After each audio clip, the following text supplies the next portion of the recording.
रामराम मंडळींनो, मी तुमचा दोस्त आणि होस्ट अभिनंदन स्वागत करतो तुम्हा सर्वांचं आपल्या युट्यूब चॅनलवर, ज्याचं नाव आहे कुबेर मराठी. सो मित्रांनो, आजच्या व्हिडिओमध्ये आपण अशोक लेलँडचे क्वार्टर 3 जे रिझल्ट्स आहेत त्याचा आपण अनालिसिस या ठिकाणी करणार आहोत. सो चला जास्त वेळ न घालवता सरळ आपण व्हिडिओची सुरुवात करूया. सो सर्वप्रथम मित्रांनो बघा, काही इम्पॉर्टंट अनाउन्समेंट्स या ठिकाणी अशोक लेलँडच्या माध्यमातून केल्या गेलेल्या नाहीयेत. बोनस, डिव्हिडंड, स्प्लिट कोणत्याही पद्धतीचे अनाउन्समेंट आपल्याला येथे दिसत नाहीयेत. आपण आता काय करूया, स्टॉक प्राइस वरती थोडीशी नजर टाकूया. सो आजचं स्टॉक प्राइस तुम्ही बघू शकता ₹205.84 वरती आज मित्रांनो क्लोजिंग आपल्याला पाहायला मिळाली. जर तुम्ही बघितलं या ठिकाणी क्वार्टरली रिझल्ट्स अनाउन्स व्हायच्या अगोदर 5 दिवसांमध्ये जर स्टॉकची मोमेंटम बघितली तर एक पॉझिटिव्ह एक साधारणतः 2% पॉझिटिव्ह मोमेंटम होती.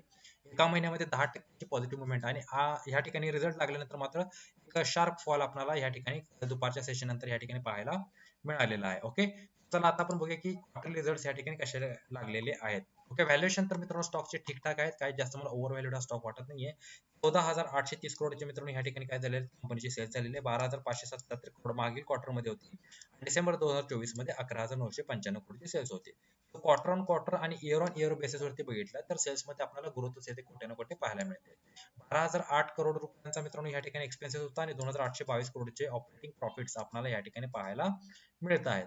आता जर ऑदर इन्कमचा मित्रांनो विचार केला तर 140 करोडचे मित्रांनो या ठिकाणी मायनस ऑदर इन्कम आहे. म्हणजे काही कंपनीचे जे रिसोर्सेस मित्रांनो होते ऑदर इन्कमचे, त्यामध्ये कंपनीला मे बी काय झालं असेल मित्रांनो, काही लॉस झाला असेल किंवा लॉस काही बुक करावा या ठिकाणी लागला असू शकतो. तर त्यामध्ये इंटरेस्टचा विचार केला तर 1200 कोटींचा इंटरेस्ट कर्जांवरती पे केला गेलेला आहे आणि नेट प्रॉफिट 862 करोड रुपयांचा आहे.